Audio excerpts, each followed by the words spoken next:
first we want to start off with, again, sorry, my name is Lena Heckbert, and if Alex wants to quickly introduce himself. Good afternoon, everyone. Alex Ortega. And I am Work-Based Learning Coordinator at Miramar College.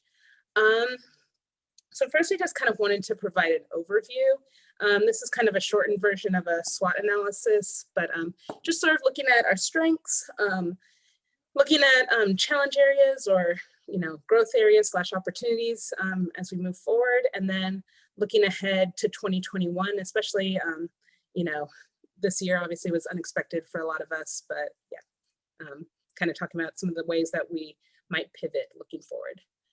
So some of the strengths that we've really utilized here at Miramar College is the collaboration between the Career Center, the Job Placement Coordinator, and Work-Based Learning Coordinator. We came together very early on and just kind of was able to articulate and communicate which areas, I guess, were going to belong to each individual, where there was going to be areas of overlap, and how we were going to connect with each other. And we've talked about it before, but we really are each other's advocates in different meetings and in different rooms that the others can't be in. So if I'm in a meeting that the Career Center and Job Placement Coordinator is not in, I'm making sure that I'm pointing to their strengths as well, and vice versa. Being able to touch base with all the departments on campus at this point, and being able to evaluate what work-based learning opportunities are currently available.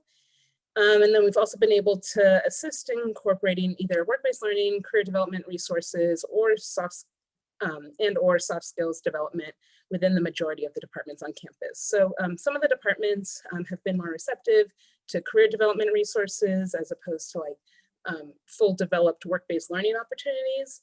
Some have been more open to soft skills and the new world of work training that we offer as well. And so I've been able to kind of connect at least some part, even if it's not a fully developed work-based learning opportunity. Ways that we kind of want to, I guess, areas that have been challenging, but also areas that we want to move forward in would be in reporting. So we're hoping SG21 plays a big role in that and helps us with some more consistency in reporting. Working with the STEM department as well. I'm excited moving forward. Just being able to connect with the dean and really talk about what work-based learning within the STEM department would look like moving forward. I differentiated with biotech. Biotech has a very robust work-based learning program that they include, but as far as the rest of the STEM department. Overall, just communication, miscommunication, and places of disconnect when it comes to work-based learning. I think these are things we've talked about definitely within the community of practice, but yeah, just people not even fully understanding what work-based learning is as far as faculty and being able to clarify that. So I kind of mentioned earlier, sometimes when I talk about work-based learning, it's really career development resources that are coming up in the conversation, like resume building.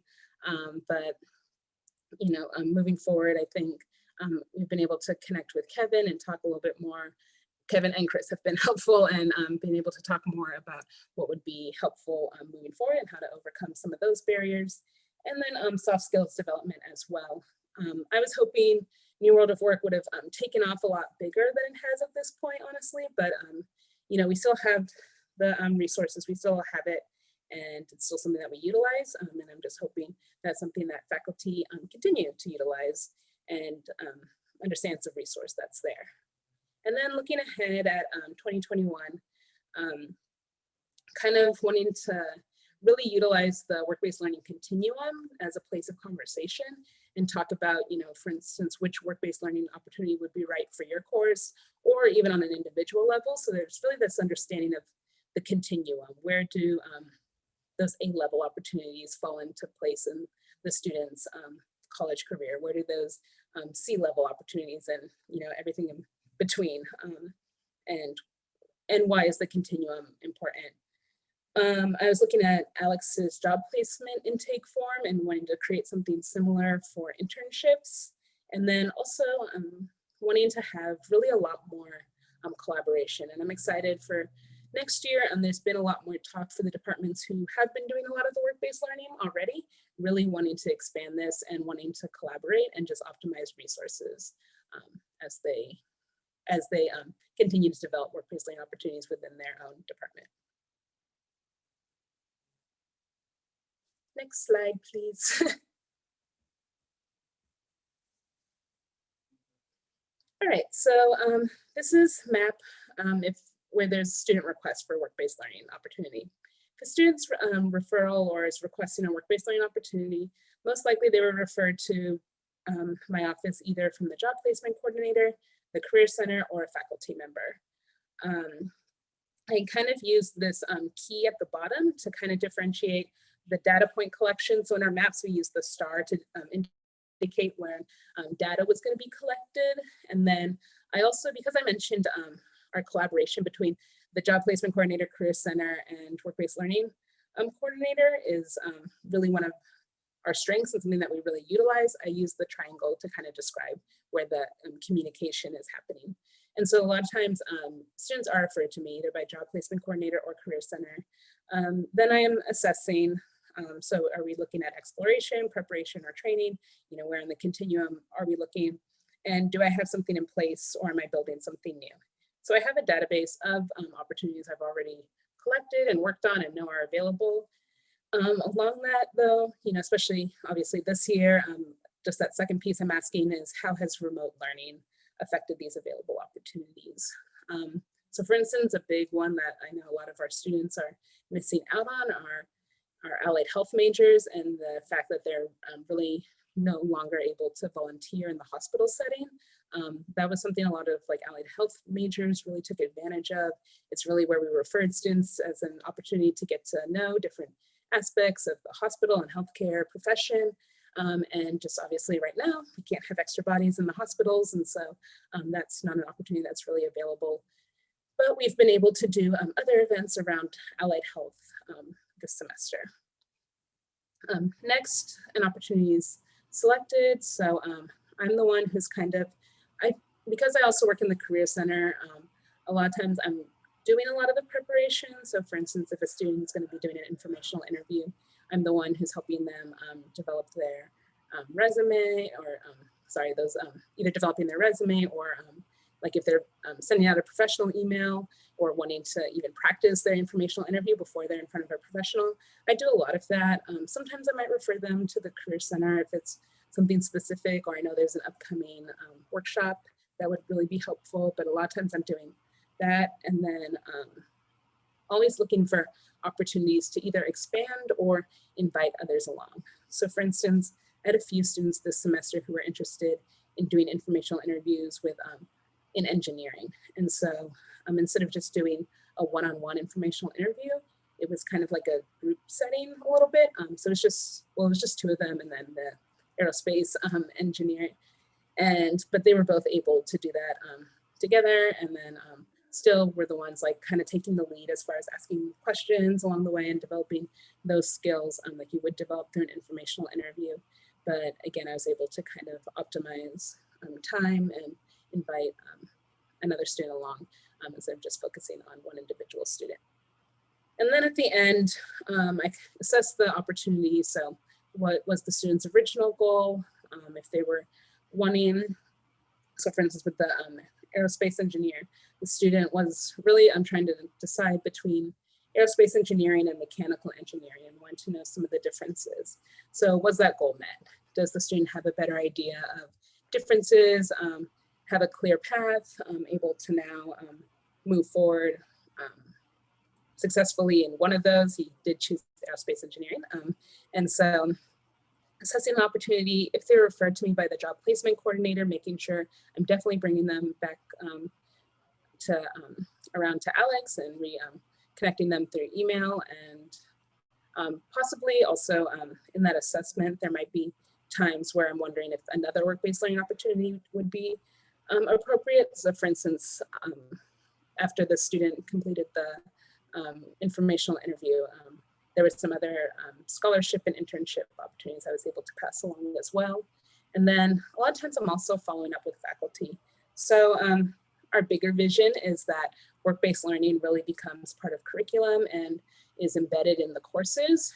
And a really good testimony is when students have an enjoyable work-based learning experience and are telling me that they would like to see more of this in their classes, then that's a tool I can bring along to faculty.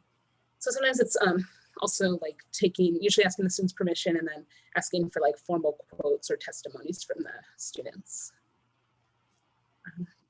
Next slide, please.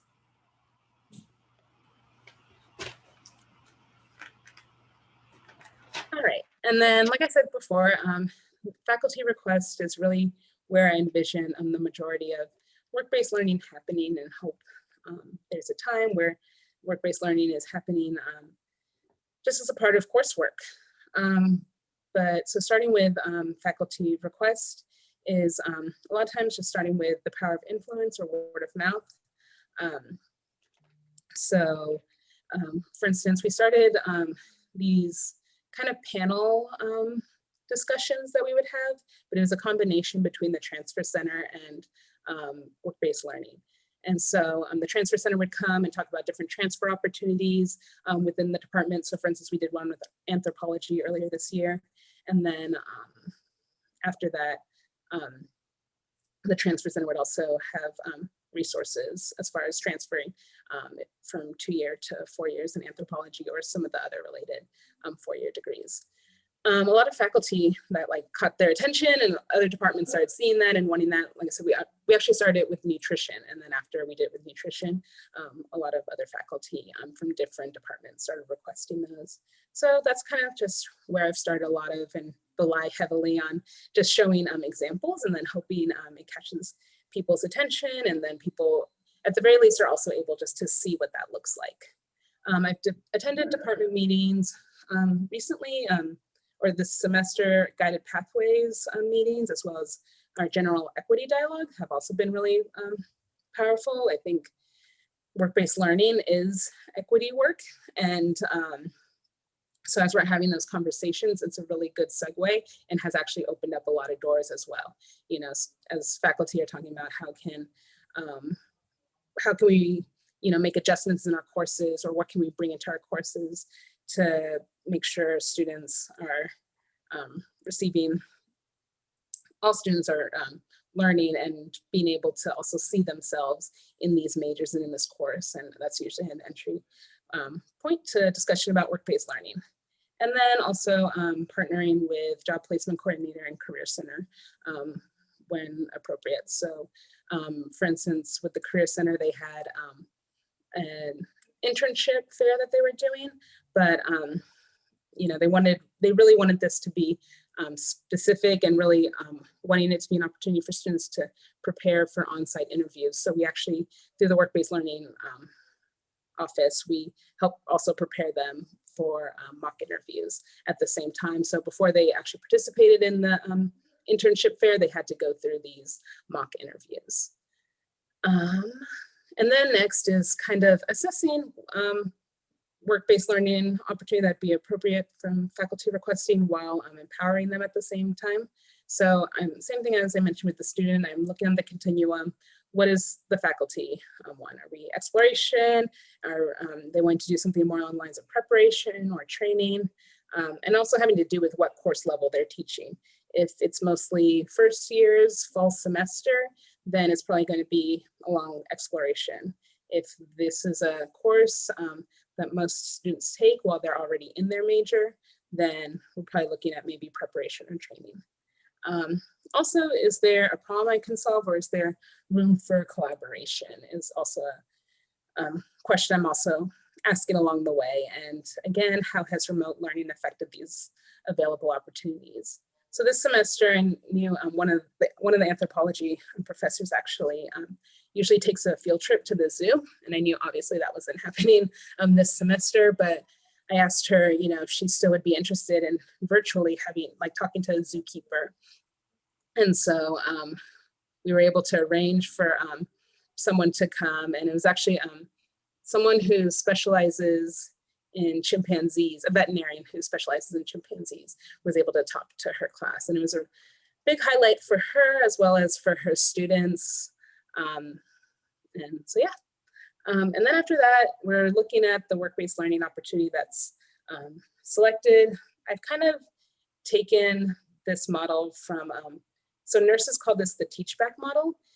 So if you've ever been in an extended stay at like a hospital or whatnot before they send you home, and you do like different administer medicine or do any sort of procedures back at home, they have this model called see one, do one, teach one. So first you watch them do one, and then you do one yourself, and then you teach it back to them. And that's kind of the loose model I've adopted for work-based learning with faculty. So for instance, I had an information technology faculty member who I don't think wasn't necessarily a real champion for work-based learning, but also was open to any sort of opportunities in the class. So I started off by bringing a guest speaker into his class. And he actually was really excited. Like after seeing the guest speaker, I think that's when things really came alive for him, because he was like, oh, this isn't just something extra I'm doing. He was talking about like, yes, this is a recruiter for a tech company, but they're talking about the exact things that we were talking about in our unit this past week. Like, and students can really see that connection now. And so now this faculty member is super gung-ho about work-based learning and has kind of taken that guest speaker that we've had and now brings them back every semester. Majority of the planning is done at the beginning of the semester or the end of the previous semester. So just logistically speaking, right now I'm looking at spring 2021. And that's just going back to that communication piece. Career Center is developing their calendar. I'm developing my calendar. Alex has, people he's going to be connecting with for, employers that he wants to connect with next semester. And so we're all strategically looking at those areas and just making sure that there's no overlap or whether or not there's places that we can support each other and expand a little bit. But yeah, so that's, generally speaking, next would be to select a specific work-based learning opportunity and to be able to move forward with it. And then after the work-based learning opportunity has been selected, then it's testing, assessing, and reviewing. So I have a student learning outcome assessment I developed that I also administer sometimes, and that's more so I can take back to faculty in the future and just for my own knowledge, is learning happening through these opportunities that we're developing, or are there ways that I can pivot or do something different. Also utilizing SG21 this semester to just document, and then I have my own personal notes as well that I keep. Looking overall at the faculty, so going back and having evaluation with them. Did this work-based learning opportunity, was it what you were expecting? Was it helpful to your class? What would you like to see more of? Or what would you like to, if there's anything different I could do? And always looking for opportunities to expand. And so, as I mentioned, a lot of our departments are some of them are at the point where they're looking for collaboration. So for instance, child development, I've done a lot of different work-based learning with them, and they're looking, because child development especially overlaps with so many other fields, they kind of want to do now this next semester where they bring on guest speakers, but kind of like looking at child development side, but also looking at another department. So like, for instance, psychology meets child development, and someone who has a career that kind of marries both of those areas. And then I put this like educate arrow at the bottom of the map here. We've talked multiple times about how often it takes 6 to 8 touches to make a sales conversion. And so I think something that might have been more discouraging, especially in the beginning, was I'd have one conversation and maybe that person, maybe that faculty member wasn't very excited about work-based learning, or so that they didn't have time to include it in their coursework.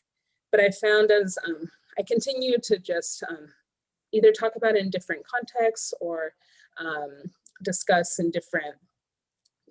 either in different contexts or bring it into different conversations, that maybe the first time we had a conversation about it, it was a busy semester or whatever else was going on, but that maybe 2 or 3 times down the line that they're more open to it. And so all along this continuum, I'm kind of looking for opportunities to educate, starting with like when faculty request. It might start off with, they're requesting something that really isn't work-based learning, for instance, or is more like on the side of the Career Center. So for instance, looking at like a resume workshop, which is still important and still awesome work, but maybe from there we can talk about, well, here's some other opportunities. And just keeping that conversation open, I think, has been really helpful. And so that's why I put that piece at the bottom. Next slide, please. All right. Lena, did you have anything else you wanted to leave off with? No, I think for the work-based learning side, I think that was it. You can go into job placement. Okay. I won't take up too long. I know we're looking at work-based learning, but it is essential to see how job placement plays into work-based learning. As Lena was talking about, job placement and work-based learning, they're very intertwined. Yes, we have different objectives and different roles and responsibilities, but there is a lot of overlap based on what we're doing. So I wanted to start off, everyone, with our lovely process map that we put together as a work group. Everyone's familiar with it. We've worked on it for about a year now, so we know exactly what it is, what we put into it. However, the part that I'm going to be talking about for Miramar and job placement is how I'm actually glad Hanato mentioned the word in the beginning, simplicity. Looking at this map, it can be very easy to get confused and get caught up on the administrative side of it on what we're doing. So when we were looking at the processes for job placement, I was looking at how can I simplify it? Reason being is because when you're looking at this and being a job placement coordinator, it's very easy to get caught up in the administrative tasks. Looking at this, there's over 10 different nodes. And as a job placement coordinator, we're working with hundreds of students, we're working with a handful of employers. It can get very easy to get lost in what we're supposed to do looking at the map. So I was thinking about what can I do to make it easier, but still incorporate everything that we have on this map. Kevin, if you, or Chris, if you will.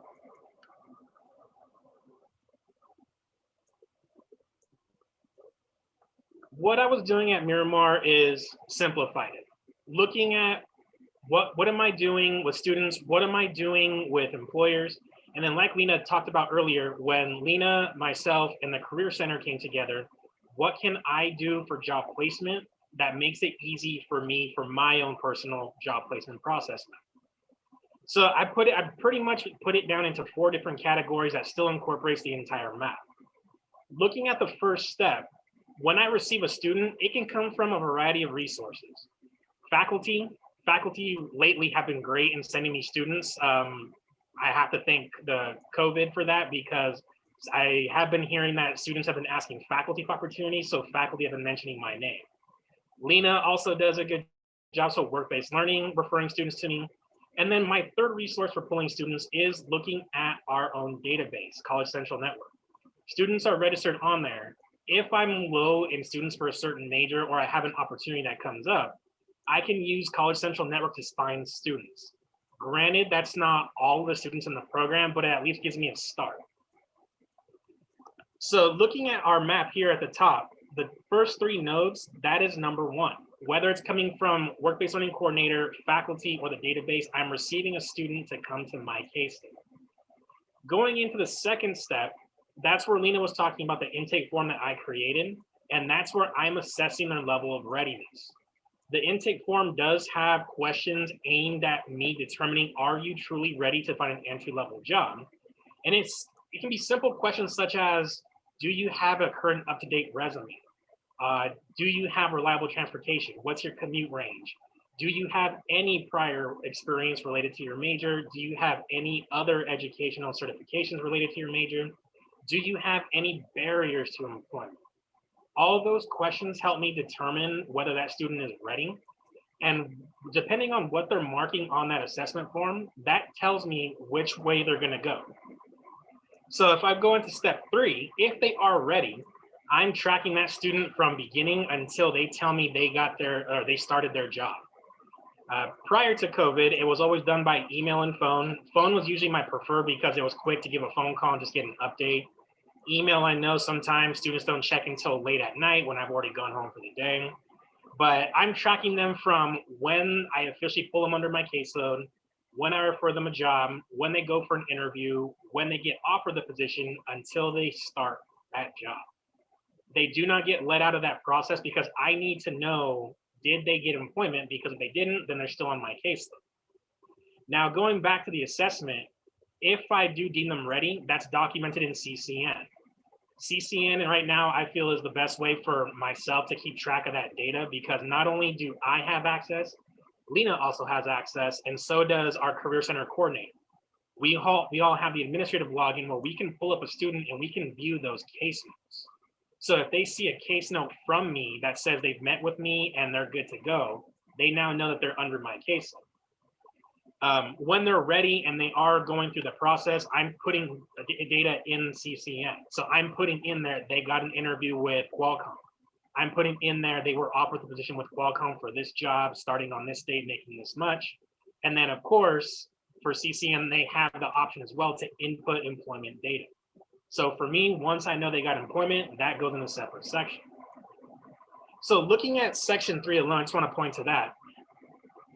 There's 9 different boxes and nodes in section 3, but I'm grouping those all together because when you're looking at what a student is doing, it's basically everything that it goes from their job search process: referral, interview, offer, employment. 4 different steps that I put into one because that for me is tracking how a student is getting employed. Now going into section 4, if a student is not ready, then depending on what they marked on their intake form from the second step, that's where I'm referring to either work-based learning or to the Career Center.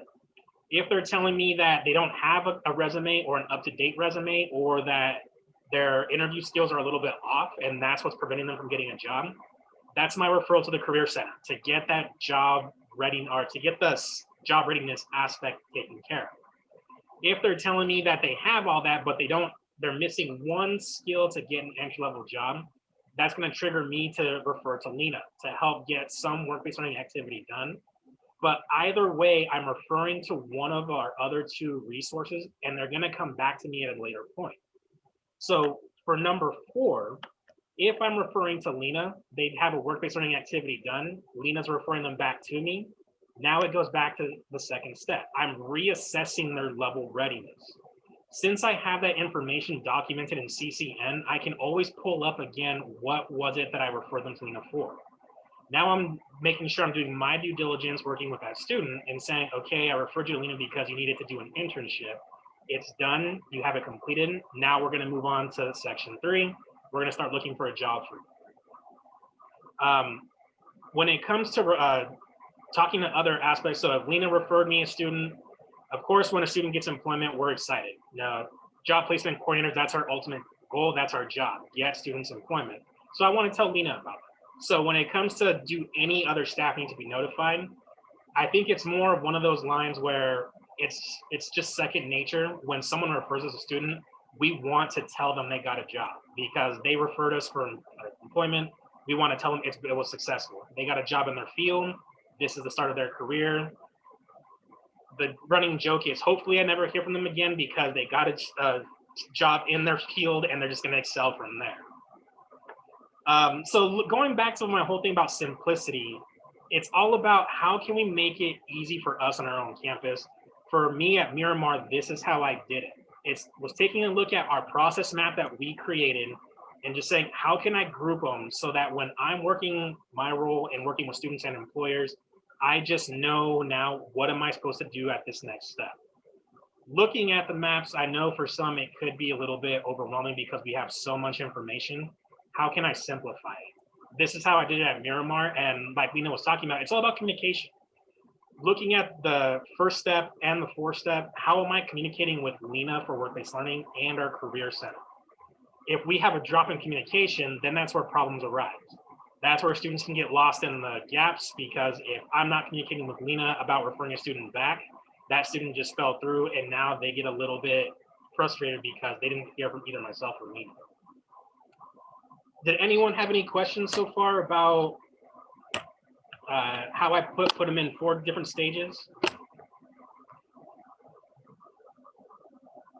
Alex, why don't we hold questions till the end, if that's okay? No worry. So that's pretty much what I did for work-based learning, or not for a job placement. And I know Lena's going to take it back over for when we do employer engagement.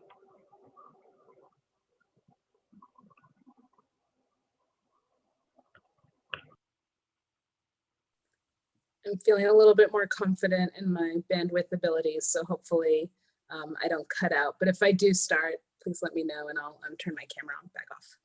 But anyway, so these are just, as Alex said, I'm going to talk a little bit about our guiding practices for employer relations.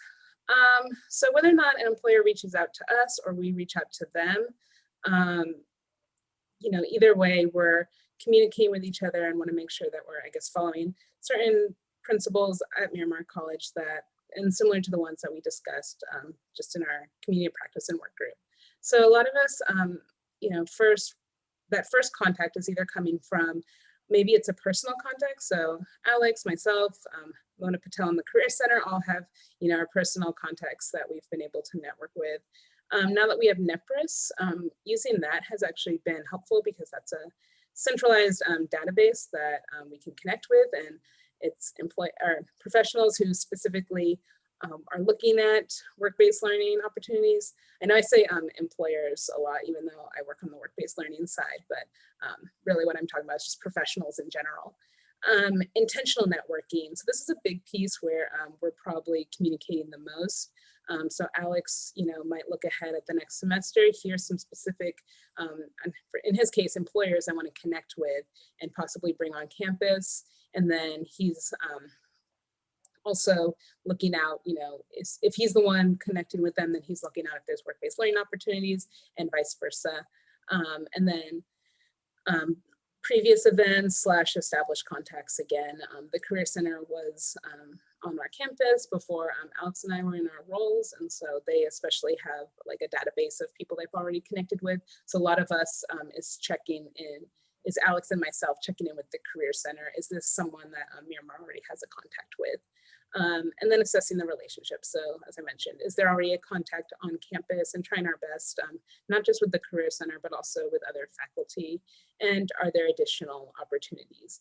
So for instance, there's a company, and Kashi has done a lot with our campus as far as work-based learning. We've had their food scientists come onto campus and do like cool demonstrations with our students. And recently they had some job opportunities come their way, and they forwarded them on to me, and then I was able to pass them on to Alex. And then just documenting those relationships as best as we can. So as I mentioned, NEPRIS is kind of a centralized database that I utilize for work-based learning. College Central Network is a big one as well. With College Central Network, the employer does need to be the one to create an account there. So we can't create an account for the employer. So even if Alex has a connection and he wants to enter them, the employer has to already have an account. So that's kind of one why we can't just use CCN solely, but also all three of us have our personal notes, and especially Alex and myself are really keeping track of specifically which professionals and organizations in the San Diego area have we been able to connect with.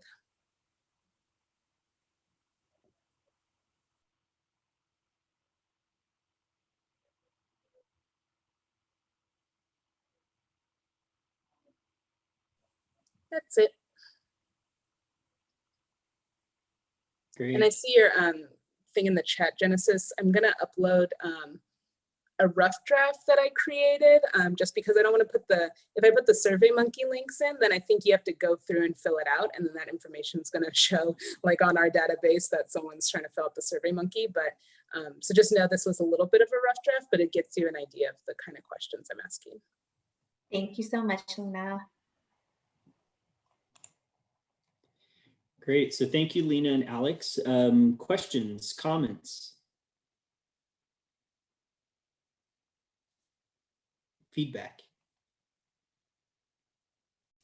And I'm actually going to pull the PowerPoint presentation back up. So if you have a question about a specific section and you'd like me to go back to it, just let me know and I'll pull back that slide back up. I was going to say that I like that Lena spoke about a SWOT analysis, and I think that really provides some good perspective as to what's working for them and what opportunities they're facing. I thought that was good. I really like that they created a model for us to look at, which is excellent. What are the impressions? You know, they set the bar pretty high here. Sorry about that.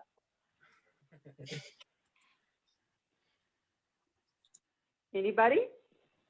Yeah, I agree that they set the bar high, and I thought it was an excellent, very easy to understand way to depict the process and show how it flows and potentially where those challenges can arise. Yeah. So one of the things that really stood out to me that I appreciated through the model that they created was the triangle. And so it shows that intentional communication amongst their team. And it shows how important it is that they're always on the same page working together, especially with like employer engagement and working with students. So I really appreciated that aspect of it. I really like how you guys are clearly doing this work on a daily basis, because not only can you explain it big picture, but you also have just great examples of interactions you've had with faculty members or staff members or students as well. So it's good to see that these processes are really actually being applied every day, which is really what we want. So that's really great. Absolutely. Pavel, you wanted to share something? Yes, I think that thank you and colleagues for for putting these examples as a methodology. That's the most important thing for us, and that we are learning is a methodology that is being followed.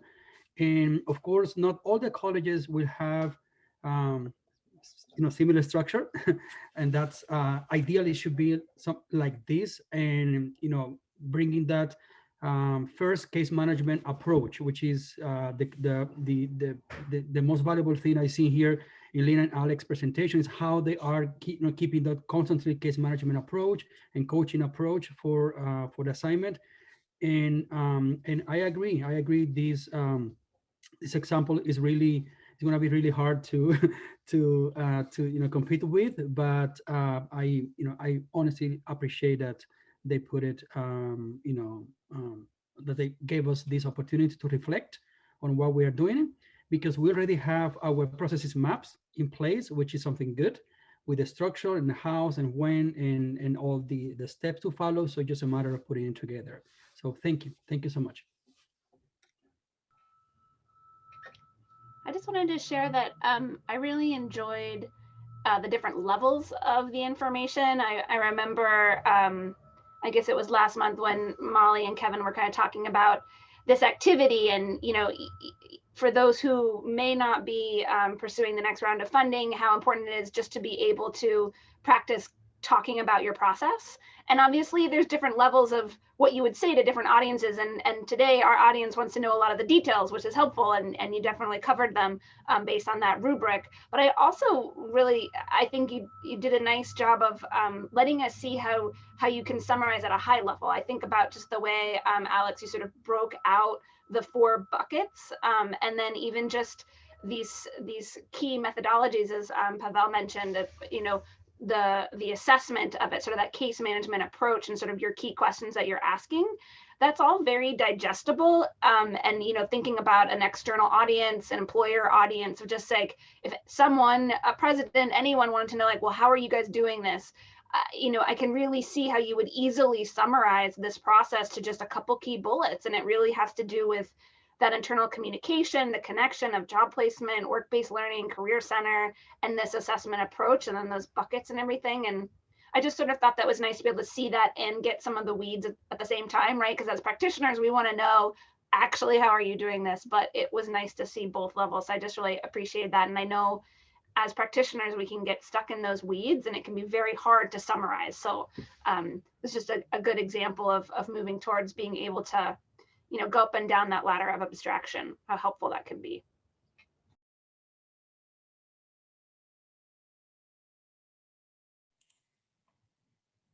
Thank you, Amrita. Any questions or feedback? We appreciate the comments and the support. Any areas or feedback that was in the presentation? No, she doesn't like slime. I thought you just said that.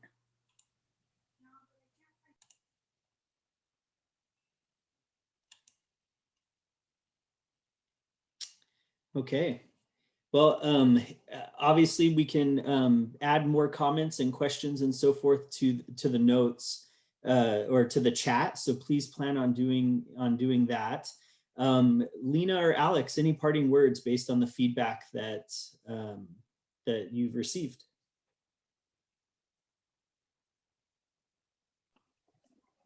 No parting words. I mean, great feedback. Thank you all for those kind words. I mean, it wasn't a easy process that we go. It definitely took time. I know Lena can definitely agree where there was countless hours of meeting with not just her and I, but with all three of us and with Ben included to get this process down. And even though it's still not perfect, we still have room for improvement. I mean, we've come a long way in building this so that all three of us know what we're doing.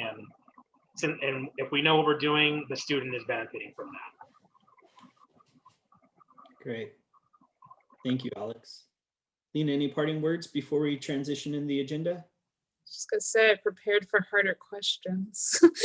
We're supposed to ask some hardballs, but no. I just also echo what Alex said. Yeah, and I think this was, hopefully for us at least, it was just more of a good exercise to articulate what we're already doing. And so hopefully everyone has the same experience.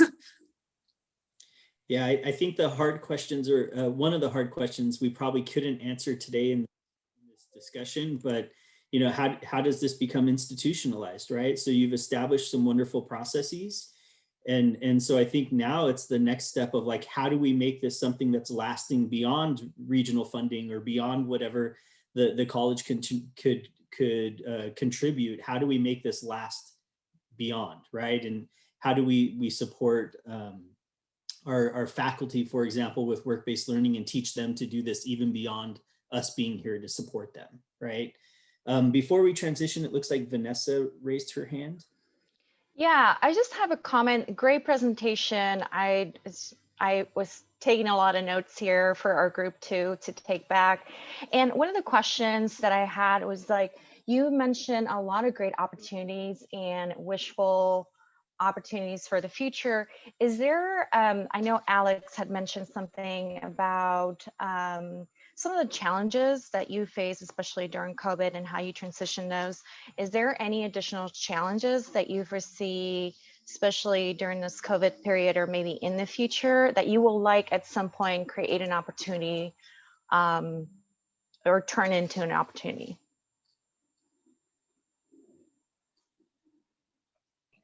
Right now, the current challenge that I've been having since COVID was student engagement. That's been something where I've been talking with Kevin and in the COP and in the work group that I feel that during COVID, because we're virtual now, we've lost that presence a little bit because students had the ability to come and find us on campus. Now that everything's virtual and we don't really leave home, we're still available, but it's not as easy where before they could say, oh, he's in this building in this office. Now it's okay, where do I got to go in Canvas to find his information? So that's been a challenge, I think, where initially that was my biggest one.